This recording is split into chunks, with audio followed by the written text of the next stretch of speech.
तमाम देखने सुनने वालों को सरवर का सलाम मसनून कादर मुतलक आपको दुनिया आखिरत की कामरानी अता करे। इन दिनों ये लाल मस्जिद जामिया हिफ्सा का मसला बना हुआ है, जिसकी वजह से पूरी कौम मुस्तरब है। और मैं इसका थोड़ा सा बैकग्राउंड बताऊंगा और साथ इसका सलूशन बताऊंगा। मेरी वीडियो जिसने देखनी है पूरी और मुकम्मल देखें और गौर से देखें, और इंशाअल्लाह ताला इसमें हमारे मुल्क के लिए, कौम के लिए जो बेहतर से बेहतर सलूशन होगा वो पेश करने की कोशिश करूंगा।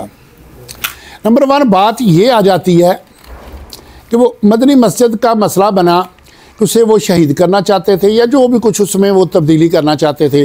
वहाँ उम्मे हसान जाती हैं और उनको गिरफ़्तार कर लिया जाता है।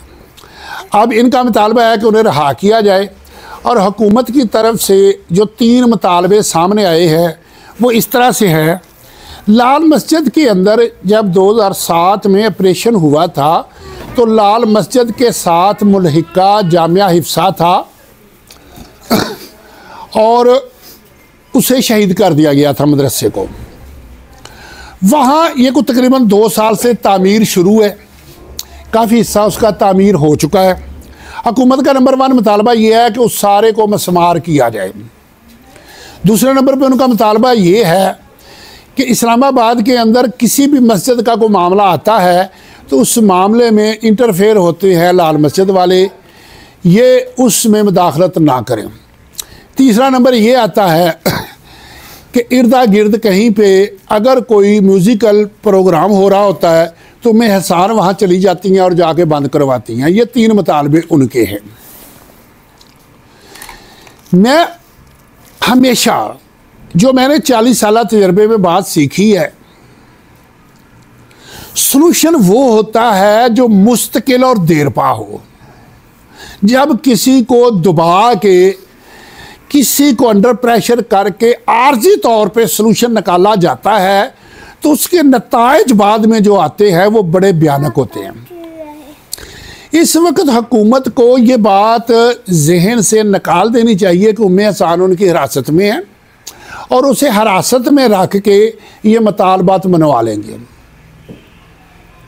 नंबर 1 ये बात है कि जो उनका मुतालबा है कि उसे मसमार किया जाए, तो मैं खुले लफ्ज़ों में वाशगाफ देखें, मुझे नहीं पता जो जा रहे हैं मुज़ाकरात के लिए, जो मुज़ाकरात हो रहे हैं, नंबर 1 तो ये है कि ये इशू एक लोकल या एक एरिए का या एक टाउन का या एक यूनियन काउंसिल का इशू नहीं है। हुकूमत की तरफ से जो मुज़ाकराती टीम में हैं वो देखो, लोग कोई भी नहीं होता, लेकिन डेजिग्नेशन के हिसाब से बड़ी निचली सतह के उनके अफसरान हैं जो मुज़ाकरात कर रहे हैं और मुतालबात वो रख रहे हैं नेशनल और इंटरनेशनल सतह के। लाल मस्जिद वालों की तरफ से तो जो कुछ उनका है वो सारे का सारा सामने है। अब दरमियान में जो उलमा हैं वो भी इनको मजबूर कर रहे हैं कि कुछ ना कुछ मुतालबे उनके मान लो। और मैं एक बात बताता हूँ, जो मौलाना अब्दुल अजीज साहब का आज हालिया बयान आया है कि मैंने एक बात मान ली थी दिल पे पत्थर रख के कि 2 कमरे मसमार करवा देते हैं, मैं इसके हक में नहीं हूँ। वहाँ से एक ईंट भी उखाड़नी नहीं चाहिए। अगर वो 2 कमरे मसमार होते हैं तो हज़ारों लाखों इनके फॉलोअर हैं जो गुस्से में आएंगे, इश्तियाल में आएंगे और उसके बाद इसके नताइज जो है वो बड़े भयानक निकलेंगे। ये बात जहन से निकाल देनी चाहिए कि जो तामीर हो गया है वो मसमार होगा, वो मसमार नहीं होना। एक बात है जो इनको मनवाई जा सकती है कि आप दरसो तदरीस तक खुद को महदूद रखें और दरसो तदरीस वहाँ बच्चों को पढ़ाएं, बल्कि बच्चियाँ पढ़ती हैं उनको पढ़ाएं, और दीगर जो मामलात है वहाँ मुदाखलत ना करें। अब दीगर मुदाखलत में जो 2 इशू हैं उसका भी मैं एक सलूशन देता हूँ। जहाँ तक म्यूज़िकल प्रोग्रामों का तल्लक है, क्या ये पूरे इस्लामाबाद में घूमते हैं कि कहाँ पे म्यूज़िकल प्रोग्राम हो रहा है? मैं आपको एक बात बता देता हूँ, मैं बुनियादी तौर पे एक दुनियादार हूँ, मेरा बिजनेस से तल्लक रहा है। जितने भी इस्लामाबाद में होटल है, रात को 8 से 11 बजे तक हर एक में म्यूज़िकल प्रोग्राम होता है। जितने क्लब हैं वहाँ होता है। उससे हट के दीगर जगहों पे भी म्यूज़िकल प्रोग्राम रोज़ाना की बुनियाद पे होते हैं। वो पूरे शहर की बात तो नहीं करते। यहाँ ये बात है नुक्ता बात को समझने का। जहाँ जहाँ इनकी शाखें हैं, मदरसे हैं या मसाजिद है, जब मस्जिद के अंदर, मदरसे के अंदर जहाँ कुरान और हदीस पढ़ा और पढ़ाया जाता है, वहाँ जब गाने बजाने की आवाज़ आती है, शरई तौर पे, अखलाकी तौर पे, बल्कि दुनिया के किसी मज़हब में, किसी तहजीब में, किसी भी जगह पे इस चीज़ को पसंद नहीं किया जाता कि किसी भी मज़हब की कोई इबादत हो रही हो और वहाँ गाना बजाना किया जाए। दुनिया के किसी भी ज़ाब्ते को सामने रख लो तो हर एक इसको नामुनासिब कहेगा। तो उसके लिए मामला ये तय पा जाए कि अगर मस्जिद में, मदरसे में म्यूज़िक की आवाज़ आती है तो इंतज़ामिया को ये कॉल करें, इंतज़ामिया वहाँ खुद बंद करवा देगी। गिरदनवाह में इर्दा गिर्द म्यूज़िक का कोई तुक नहीं बनता। और साथ एक और भी पिछले दिनों एक वीडियो आई थी कि कुछ ऐसे बोर्ड अवीज़ा थे जो फौज किस्म के हैं, जो नामनासिब समझते हैं शरई लिहाज से, तो मदारस के, मसाजिद के इर्दा गिर्द ऐसे पोस्टर ना लगाए जाएं। बाकी पूरा मुल्क है, हमारे नेशनल टीवी चैनलों पे ऐसे इश्तिहार चल रहे हैं जिसे हमारी कौम पसंद नहीं करती, लेकिन मसाजिद और मदारस के इर्दा गिर्द ऐसे ना लगाए जाएं।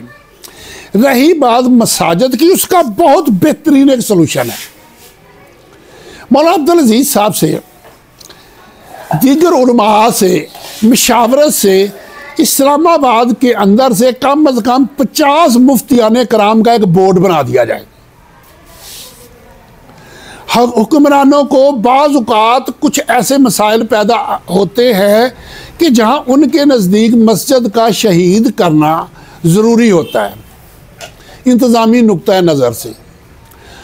वो मामला इंतज़ामिया तहरीरी तौर पे उस बोर्ड के सामने रखें कि ये मस्जिद है, इसका कुछ हिस्सा शहीद करना या इसको की जगह तब्दील करना इन वजूहात की बुनियाद पे ज़रूरी है। वो बोर्ड उनकी बात सुने, तहरीर पढ़े, मौके पे जाए, हालात का जायज़ा ले। शरीयत में इतनी भी तंगी नहीं है। ऐसे मौके या ऐसे हालात आ जाते हैं जब मस्जिद को एक हद में आते हुए शहीद करना की इजाज़त है। अगर वो मुफ्तियाने कराम मुनासिब समझें या उसका कोई मिल बैठ के मुतबादल हल निकाल लें तो एक फतवे की सूरत में जब आ जाएगा तो कोई भी मज़ामत नहीं करेगा, कोई एतराज़ नहीं करेगा। अगली बात यह है, कुछ बातें वो हैं जो मेरे इल्म में हैं, इंतज़ामिया के भी हो सकता है, अदारों के भी इल्म में हो, या हो सकता है कि जो मुज़ाकरात हो रहे हैं वहाँ वो इशू ना उठाए जा रहे हों। मैं अपनी वीडियो के ज़रिए वो अपने हकामे बाला तक पहुँचाना चाहता हूँ। अगर मौलाना अब्दुल अजीज साहब ऐलान बार बार कर रहे हैं कि सारे यहाँ मस्जिद पहुँचो, तुलबा तालबात सारे पहुँचो, और वहाँ बहुत कम पहुँच रहे हैं, आप क्या समझते हैं कि वो बुला रहे हैं, वो नहीं आ रहे? आप क्या समझ रहे हैं कि मौलाना अब्दुल अजीज साहब जो हैं वो एक हट धर्मी पे कायम है? नहीं, मैं नहीं शाहिद हूँ, मेरा उनसे रब्ता है, मेरी उनसे बात हुई है। वो इस वक्त इतने मजबूर और बेबस हैं कि जिसका कोई अंदाज़ा नहीं लगा सकता। वो नहीं चाहते कि मुल्क के हालात ख़राब हों, वो कत्लो गारत नहीं चाहते, फसाद नहीं चाहते। उन्हें अंदाज़ा है कि 2007 के बाद जो मुल्क में खूनी खेल खेला गया था उसके असरात आज तक हम भुगत रहे हैं। वो नहीं चाहते कि ऐसा दोबारा हो। वो दरमियान में दो पार्टों के दरमियान में पिस रहे हैं। एक तरफ मुल्क है, अदारे हैं, कौम है, एक तरफ इनके वो शागिर्द हैं या इनसे अटैच वो लोग हैं जो मुल्क में इस्लाम नाफज करना चाहते हैं। वो इस वक्त एक हल्की सी चिंगारी इस मुल्क को ऐसे शोलों की लपेट में ले सकती है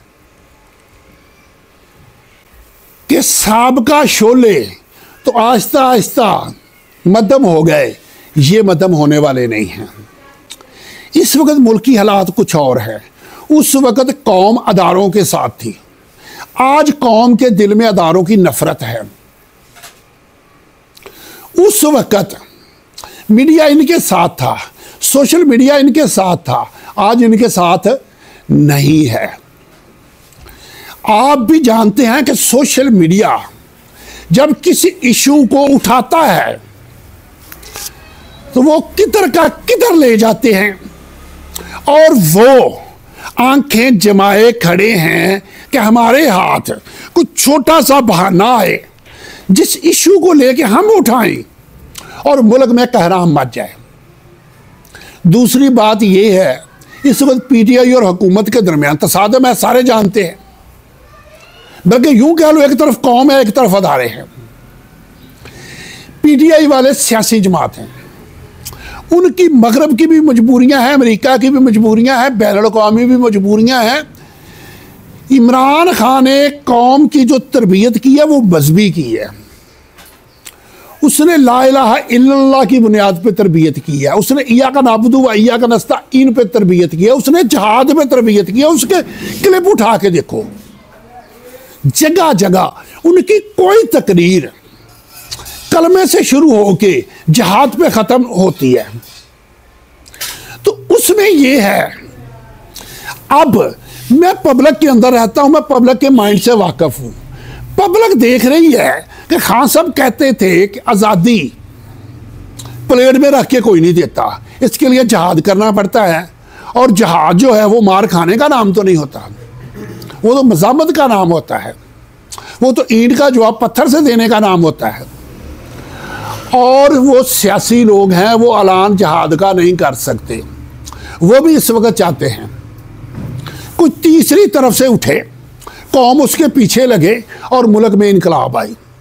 जब इनकलाब आ जाएगा, हम मगरब के सामने बैनुल-अक़वामी सतह पे भी सुरखरू हो जाएंगे कि भाई हमने तो इस इशू को नहीं उठाया, हमें तो जेलों में रखा गया था। अगर हम बाहर होते तो हम कौम को कंट्रोल कर लेते। हमारे कंट्रोल से बाहर इसलिए हुए हैं कि हम जेलों में थे, हमें बाहर लाया जाए, हम कौम को कंट्रोल करते हैं। और उनका माइंड है कि फिर हम कौम से कहेंगे कि हम आ गए हैं, अब आप हमारे पीछे चलो। जब कौम किसी एक के पीछे चल पड़ती है ना, फिर वो रुख तब्दील नहीं करती। मैं यहां पे आके 3 बातें हुकूमत को बताता हूं जो पॉसिबल हैं। आप क्या समझते हैं कि उम्मे एहसान जब रहा हो के आएंगी, अगर वहां पे 2 कमरे गिरा दिए जाते हैं तो उम्मे एहसान बर्दाश्त करेंगी? वो 2 की जगह पे 20 तामीर करेंगी, फिर क्या कर लोगे? हाल वो होता है जो देरपा हो, जो मुस्तकिल हो। आज वो किसी मजबूरी की बुनियाद पे बात मान लेते हैं। आप क्या समझते हैं, ये बुला रहे हैं, वो आ नहीं रहे? हजारों लोग, मैं आपको प्रूफ के साथ कह रहा हूं, वसूख के साथ कह रहा हूं, हजारों लोग इर्दा गिर्द आके ठहर चुके हैं। वो नहीं चाहते कि हम एक बिल्डिंग के अंदर बंद हो जाएं, चारों तरफ से फोर्स हमें घेरे और हमें मार दें। वो इस इंतजार में है कि तसादम कब शुरू होता है, हम पीछे से अटैक करें फोर्सेस पे। ऐसे लोग वहां बहुत बड़ी तादाद में पहुंच चुके हैं। और उसके बाद क्या होना है, पूरे मुल्क में वो कुछ होना है। फिर क्या होना है, पहले कौम इनको दहशतगर्द समझती थी, अब कौम इनको दहशतगर्द नहीं समझती, अब कौम इनको मुजाहिद समझती है। हर घर, हर फैमिली इनको पनाह देगी। मुझे तो अभी 100% कन्फर्म नहीं, लेकिन काफ़ी हद तक मुझे खबर मिली है, मैं कन्फर्म कर रहा हूँ कि वहाँ के इर्दा गिर्द इलाकों में लोग देख रहे हैं, अगर उनको कोई इनसे मुतलका बंदा नज़र आता है तो उसे आवाज़ देकर घर में बिठा लेते हैं कि आप हमारे घर में बैठो, खाना खाओ, और वहाँ बैठ के उनसे बातें करते हैं और उनके सामने वो अपने दुख दर्द का इजहार करते हैं और उनको सपोर्ट करने की वो यकीन दहानी कराते हैं। ये कौम अगर बेल्ट पेपर खुफिया तौर पे जब जाए तो अपनी मर्ज़ी करती है, तो ये घरों के अंदर भी अपनी मर्ज़ी करेंगे, ये गलियों के अंदर भी अपनी मर्ज़ी करेंगी। फोर्सेस गलियों में, महल्लों में नहीं दाखिल हो सकती, मेन रोडों पे, सड़कों पे, चौराहों पे रहेगी। जब ये गलियों में जाएगी तो फिर क्या होगा? इन्हें नहीं पता होगा कि किस घर में, किस जगह पे कौन कौन छुपा हुआ है। तो बराए मेहरबानी इस मसले का बेहतरीन सलूशन यही है कि हाँ, एक चीज़ है, इस पे बात हो सकती है और मिल बैठ के हाल हो सकता है कि जितनी तामीर हो गई है यहीं पे इत्तफा कर लो। ये मैं एक राय दे रहा हूँ, इस पे बात हो सकती है। दूसरी चीज़, मसाजिद मदारस के कुर्बो जवार में मौसीकी म्यूज़िक का कोई प्रोग्राम ना हो। मसाजिद के लिए कमेटी मुफ्तियाने कराम की बना दी जाए। उसमें क्या होगा?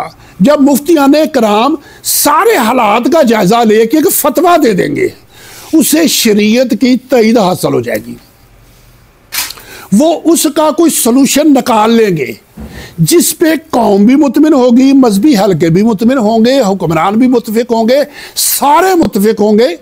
ये 3 नकाती एजेंडे पे दस्तखत करके इस मामले को हल किया जा सकता है।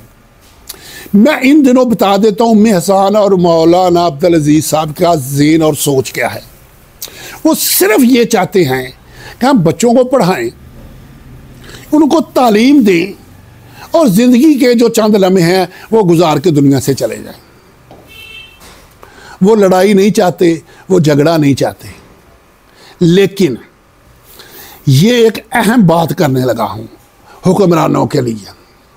अगर हुक्मरान ये समझते हैं कि हमारे पास ताकत है, हम जिसे चाहें मार सकते हैं, ये उनकी बहादुरी नहीं है, कारनामा नहीं है। ओ भाई, जो खुद मरने के लिए तैयार है, जिनकी पहले से सोच है कि हमने मरना है, उसे जब मारोगे हुकूमत की हार होगी, उनकी जीत होगी। वो तो खुद ही ये चाहते थे और वो आपने कर दिया, उनकी ख्वाहिश पूरी कर दी। ये मज़ा नहीं है। मज़ा इसमें है कि जो मरने वाले हैं उनको मरने की बजाय ज़िंदगी दी जाए। फिर हुकूमत की कामयाबी है, फतह हुकूमत की फिर है कि मरने वालों को मौत नहीं, ज़िंदगी दी जाए। कुछ जुगनू सितारा संभाल रखना, मेरे अंधेरों की फ़िक्र छोड़ो, बस अपने घर का ख्याल रखना। अल्लाह हाफ़िज़।